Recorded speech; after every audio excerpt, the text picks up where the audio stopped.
Buenas tardes, un saludo muy cordial a todos los amigos del doctor Augusto Raúl Cortázar. Estamos aquí en una nueva edición de nuestro espacio, el doctor Augusto Raúl Cortázar, para entrevistar a la doctora Celia Codeseira del Castillo, que nos va a hablar de sus recuerdos del doctor. La doctora Celia Codeseira es doctora en Historia por la Universidad Católica Argentina, es profesora, dicta clases, es investigadora en una especialidad bastante nueva y muy interesante que se refiere justamente a la historia a partir de las imágenes y la construcción histórica a partir de las imágenes. Y además, lo que más nos interesa en este caso, ha trabajado en el Fondo Nacional de las Artes, años, cuántos años con el doctor, lo conoce muy bien, conoce perfectamente todo lo que él ha hecho, su inmensa obra en esta institución, y por lo tanto le vamos a pedir que nos cuente en primer lugar, naturalmente, su propia impresión, cómo lo conoció, cómo lo recuerda, qué cosas más interesantes hicieron juntos, y luego sería también muy interesante que nos comentara cuáles son las cosas que ella considera más interesantes, los objetos, los documentos, de todo ese importante fondo que existe en el Fondo Nacional de las Artes, que en su momento organizó el doctor Cortázar, con la ayuda de varios colaboradores, entre los cuales se cuenta Celia. Así que, Celia, bienvenida, muchas gracias por participar y te escuchamos. Bueno, quería aclarar algo. Yo trabajé en el Fondo Nacional de las Artes 10 años y estuve a cargo de distintas secciones. Eh, Estuve a cargo de la biblioteca, donde se guardaban las colecciones de diapositivos y películas que organizó el doctor Cortázar. Estuve en el Comité de Artes Plásticas. Y entonces, quiero decir que yo no trabajé directamente en la Comisión de Folclore, pero tuve contacto permanente con ellos. Eso es lo que quería aclarar. Bueno, hablar del doctor Cortázar es algo muy importante porque han pasado muchos años de su partida y fue un hombre que dejó no solamente una escuela, sino que dejó su legado más importante, que es tal vez, entre otros, porque hizo muchas cosas, es el reglamento para la preservación de las artesanías que estaban extinguiéndose en el país y el reglamento para la organización y el censo de los artesanos. El Fondo Nacional de las Artes se creó en 1958 y trajo aire fresco, como yo digo, a la cultura. Empezó una nueva etapa y se decidió, junto con el resto de los integrantes de la comisión directiva, en enfatizar el tema de las artesanías. Por supuesto, todo impulsado por el doctor Cortázar, porque realmente se estaban perdiendo, se comercializaban en los negocios de Buenos Aires, que iban al interior a buscar artesanías, las pagaban una miseria y se vendían a precios exorbitantes. Entonces, el doctor Cortázar, que siempre se caracterizó por su bonomía, su aprecio por la gente, por los artesanos, por el arte popular, pensó que había que hacer una modificación, crear algo para salvar a esta gente que eran parte de nuestra historia, que trabajaban las artesanías con las técnicas antiguas propias de cada región y que además se podía hacer también un numeroso patrimonio de obras que fueran propiedad del fondo para poder exhibirlas, que fuera como un pequeño museo, para que no se perdiera eso que se estaba perdiendo. ¿Y por qué se perdía eso? Se perdía eso porque los artesanos no tenían una guía, no tenían un apoyo económico, estaban prácticamente desamparados. Y el doctor Cortázar, con esa sensibilidad que lo caracterizaba, pensó que él podía, él junto con el fondo, ¿no? Podía ayudar a estos artesanos humildes que no se resistían, no querían cambiar las técnicas que le ofrecían algunos comerciantes inescrupulosos para seguir manteniendo la artesanía tradicional como era en los tiempos anteriores.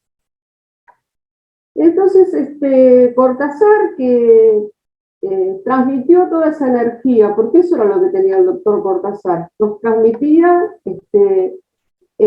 todos sus proyectos y uno se involucraba en los proyectos de él, porque era realmente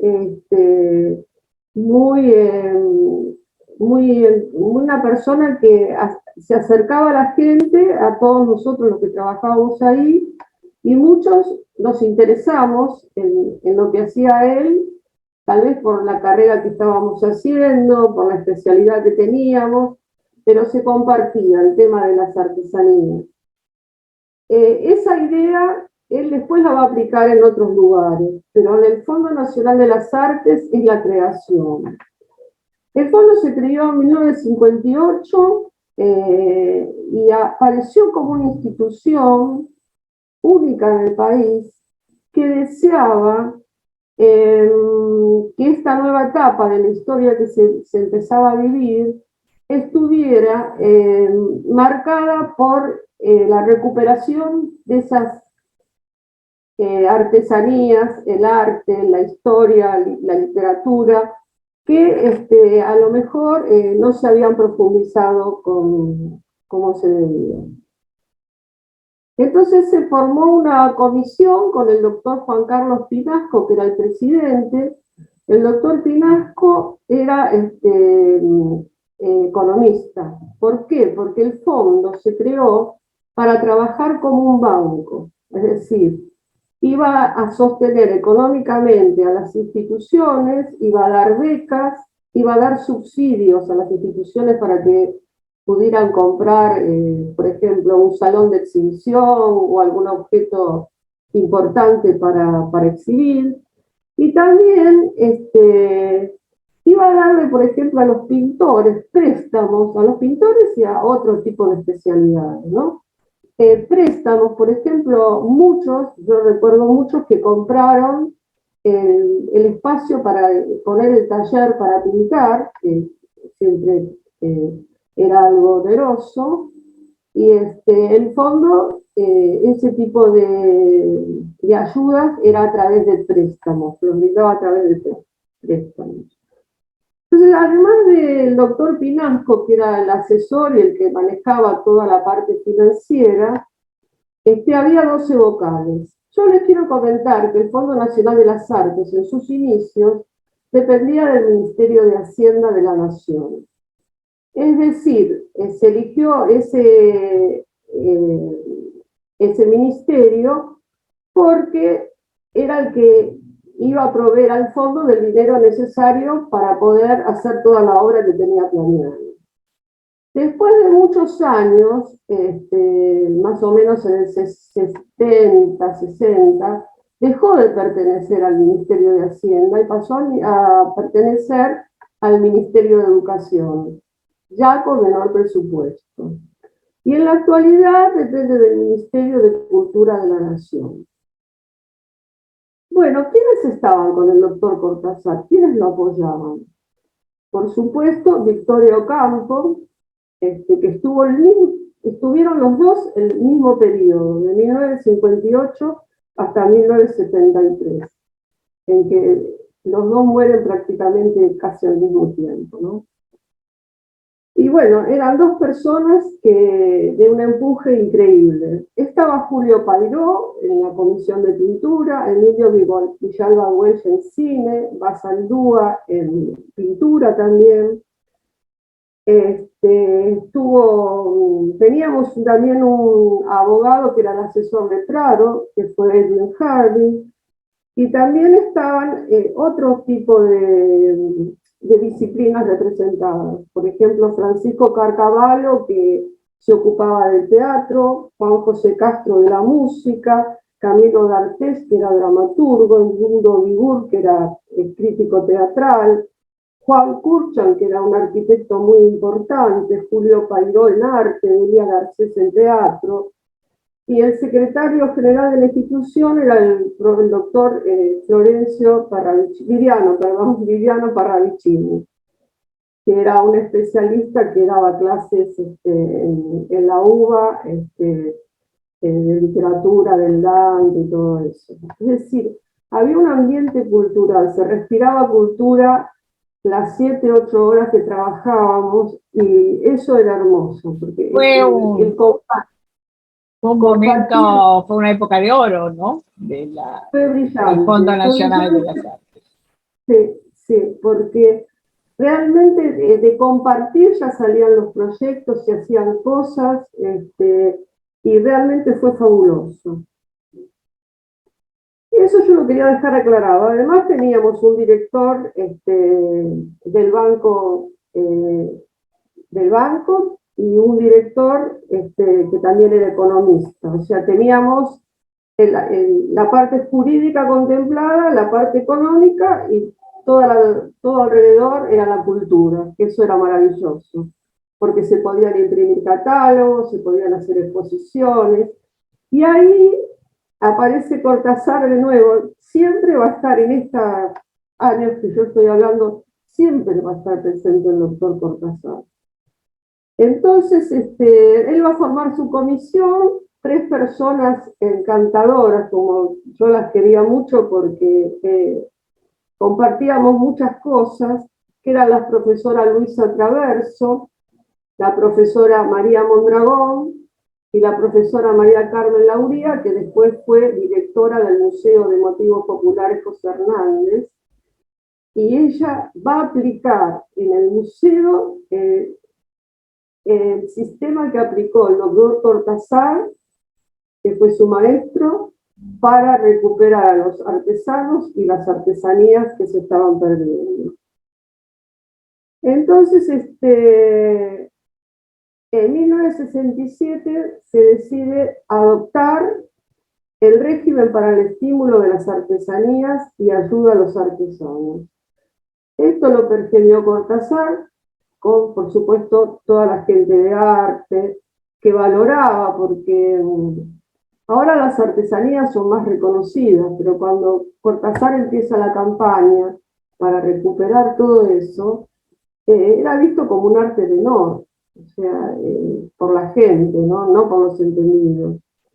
Entonces, él redacta el censo nacional, que finalmente se aprueba en comisión, y lo que propone primero es un costo de la pieza justo y equitativo, ¿no? Se determinaba un acuerdo para que hubieran técnicos folcloristas y artesanos. Los técnicos folcloristas eran los que iban a guiar, digamos, al artesano, lo iban a censar, iban a atender a sus necesidades. Los artesanos que descollaran por su artesanía, por la manera de trabajar, iban a recibir un diploma, además de estar en el registro de honor que se creó para que no se perdieran, un diploma acreditando los valores que tenían las obras que realizaban, ¿no es cierto? Además, el estar registrado en el censo les permitía solicitar préstamos para comprar material y para que se pudieran exhibir sus obras, y para comprar herramientas, que eran elementos caros que a veces en las provincias, porque los artesanos no vivían en las ciudades, vivían en pueblos lejanos, entonces era de difícil acceso comprar el material, y sin embargo, con este sistema implementado por el doctor Cortázar, todos los artesanos que tenían vocación y que tenían calidad en su obra, pudieron tener acceso a estos beneficios y pudieron realizar más obra, mejorar la calidad, etcétera, etcétera. Para como nada se le escapaba al doctor Cortázar, yo quería relatar un poco cómo se trabajaba con los artesanos. Los técnicos folclóricos tenían que presentar un relevamiento fotográfico en blanco y negro y un relevamiento fotográfico en color de las obras que realizaban los artesanos. Generalmente los técnicos folcloristas eran técnicos destacados en las provincias, no era que iban de acá a las provincias, sino que eran propios de las provincias. Entonces, también se fotografiaban las artesanías, pero en los distintos momentos de su elaboración. Es decir, cuando se empezaba, cuando iba por la mitad, cuando terminaba. Quedó un documento, eso es increíble, la documentación que se hizo de la obra de los artesanos, realmente fue fabuloso.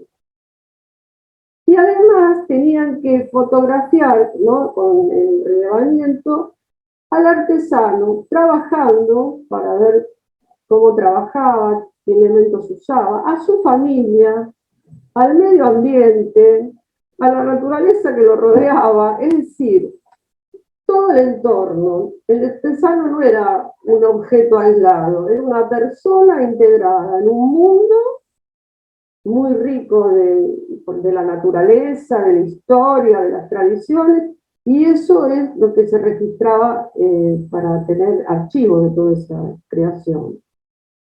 Además, el doctor Cortázar dijo, bueno, vamos a grabar por lo menos 30 minutos entrevistas. Entonces se grababan las entrevistas a los artesanos que contaban cómo era su experiencia de vida, su relación con el trabajo, qué significaba, y realmente hubo testimonios muy interesantes. Por otro lado, el doctor Cortázar, que tenía todo bajo control, dijo que en Buenos Aires, lamentablemente, el desconocimiento de las artesanías era tremendo, ¿no? Entonces decidió hacer un proyecto de 2 cajas de diapositivos, eran 120 diapositivos, sobre artesanías, los lugares donde se insertaban los artesanos, las características de su trabajo. Y entonces eso se editó con 2 cuadernillos en castellano y traducidos al inglés por el señor Casalás y al francés por María Carmen Lauría. Y eran 2 temas. La primera serie, el noroeste argentino, y la segunda serie sobre la Patagonia. Ese material estaba disponible para todo aquel que lo necesitara, es decir, para las escuelas primarias, las escuelas secundarias, las universidades, los investigadores, los museos, las conferencias. Todo el mundo tenía acceso a ese material porque se habían hecho muchísimos ejemplares. Lo único que había que hacer era ir al fondo y pedirlo en préstamo. Se prestaba por una semana, se daban todas las conferencias, las charlas que hubiera, y se devolvían en perfectas condiciones, ¿no? Entonces, eso también hizo el doctor, pero no quedó ahí. Él quería hacer, como corresponde, un relevamiento completo, que no fuera, digamos, tan frío como una foto, sino que tuviera movimiento. Entonces va a elegir hacer el relevamiento cinematográfico de las expresiones folclóricas. El doctor Cortázar eligió una persona destacadísima, que fue Jorge Prelorán. Jorge Prelorán empezó a trabajar con la Universidad de Tucumán, haciendo cortos sobre expresiones folclóricas, ¿no? Pero cuando se juntaron, dos potencias se juntaron, lograron cosas maravillosas. Hicieron, el doctor Cortázar le encargó 22 películas. Estaba muy formado Jorge Prelorán porque no solo había estado en la Universidad de Tucumán, sino que él había nacido en Estados Unidos, pero sus padres eran argentinos, entonces se crió en la Argentina. Pero llegó un momento que él quiso perfeccionarse en Estados Unidos y se fue a la Universidad de California y allá estudió cine y se vinculó con todas las teorías del cine etnobiológico que tiene en cuenta no solo a la persona sino al entorno, y al cine antropológico. Y bueno, los dos realmente realizaron unas magníficas producciones, desde Araucanos de Ruca Choroy, en la cordillera patagónica, Medardo Pantoja, Hermógenes Cayo, esa hermosa película que dura casi una hora sobre los artesanos y las historias de vida. Realmente extraordinario el material. Que el material fílmico parece que se ha perdido ahora. Me preocupó un poco.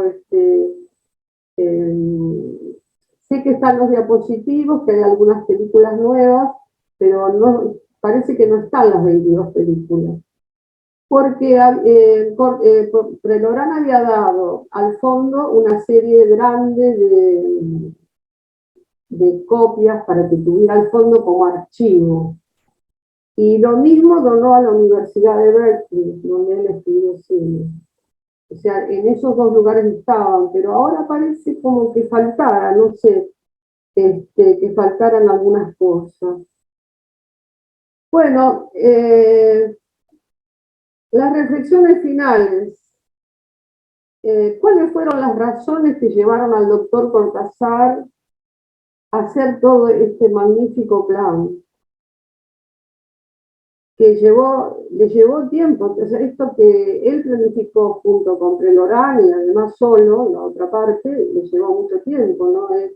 Hay que conseguir el dinero, conseguir la gente, tener lugar para hacer las exhibiciones, imprimir material.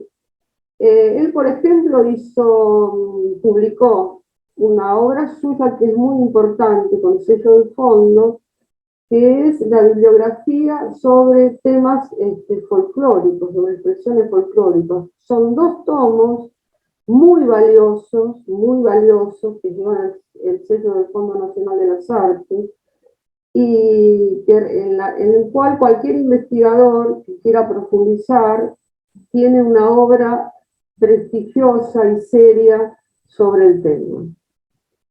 Después lo otro que le preocupaba al doctor Cortázar es que los artesanos eran explotados realmente, porque no se les pagaba lo que correspondía, e emigraban, se dejaban los pueblitos y se iban a las ciudades en busca de un trabajo que fuera más remunerado.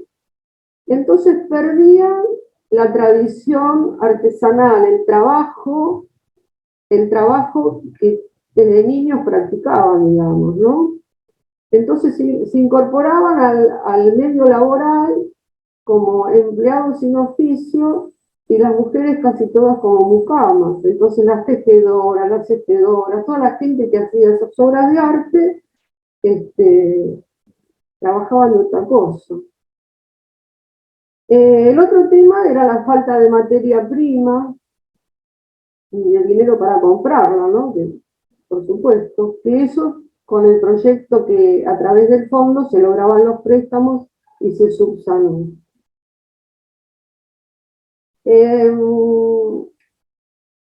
Otra cosa interesante es que él se acercó a los artesanos de manera muy sencilla. Los artesanos sentían gran afecto por el doctor Cortázar, no lo veían como el gran doctor que era, pero se acercaban porque él era muy sencillo y muy cálido y trataba a la gente maravillosamente bien. Y eso no puedo dejar de recordarlo, ¿no? Quisiera Después, decir en este momento, de todo lo que estás comentando, que pareciera que este gran espíritu de reconocimiento como artistas, pero también por el trabajo, un reconocimiento monetario, lamentablemente me parece que no ha cundido y hoy por hoy me da la impresión de que lo que está sucediendo es justamente lo que el doctor Cortázar no quería, o sea, una comercialización en el mal sentido de la artesanía y una banalización también de los modelos tradicionales, que ahora todo se confunde. Me parece que el doctor Cortázar se sentiría muy mal de ver lo que está sucediendo ahora después de todo el trabajo que él hizo, ¿no es cierto? bueno, sí, además, otra cosa que lo pinta entero al doctor Cortázar, cuando él arregla con Frelorán para hacer las películas, eran en lugares lejanos, ¿no es cierto? Purmamarca, la Patagonia. Bueno, el doctor Cortázar lo acompañaba a Pelorán cuando él filmaba. Se acercaba a donde iba Pelorán para que todo saliera bien, que se respetara perfectamente toda la cuestión antropológica. O sea, era una maravilla, era un equipo que trabajaba maravillosamente bien. Y bueno, las películas son fabulosas. Yo tuve la posibilidad de verlas y verlas muchas veces y llegan al corazón, porque uno puede entender lo que es ser artesano en un pueblito donde no hay nada y poder manifestar a través del arte sentimientos, un montón de cosas hermosas. Y eso lo logró el doctor Cortázar, ¿no es cierto? Esta dupla que eran Jorge Perorán y el doctor Cortázar, registraron todas las costumbres, la vida del artesano, las penurias, las alegrías, los bailes, las fiestas tradicionales, la música con los instrumentos regionales. Todo ese tesoro estaba en el Fondo Nacional de las Artes. Y creo que es el legado más grande, además de todas las cosas importantes que hizo el doctor Cortázar, creo que es el legado más importante. Nos enseñó a todos a valorar y a respetar el arte popular, ¿no? Y a las personas que lo practicaban. Ahora, yo quería comentar que el Fondo Nacional de las Artes tiene un patrimonio, el patrimonio de ellos se integra eh, por artesanías, por cuadros pictóricos, pero tiene una colección de artesanías importantes que son del patrimonio del fondo y no se donan ni nada, están para exhibir, hacer exhibiciones temporarias, etcétera. Y lo otro que quería comentar, que bueno, no tengo los diapositivos en este momento, es que, pero lo dejo a disposición de Celina para que se difunda, es el valor que tienen las artesanías, porque cuando uno ve las artesanías que han rescatado de manos de comerciantes inescrupulosos, se da cuenta del valor que tiene eso para nosotros, ¿no? Y la idea del doctor era que toda la gente pudiera tener la capacidad de valorar lo que son nuestras raíces, ¿no? Y bueno, en eso estamos.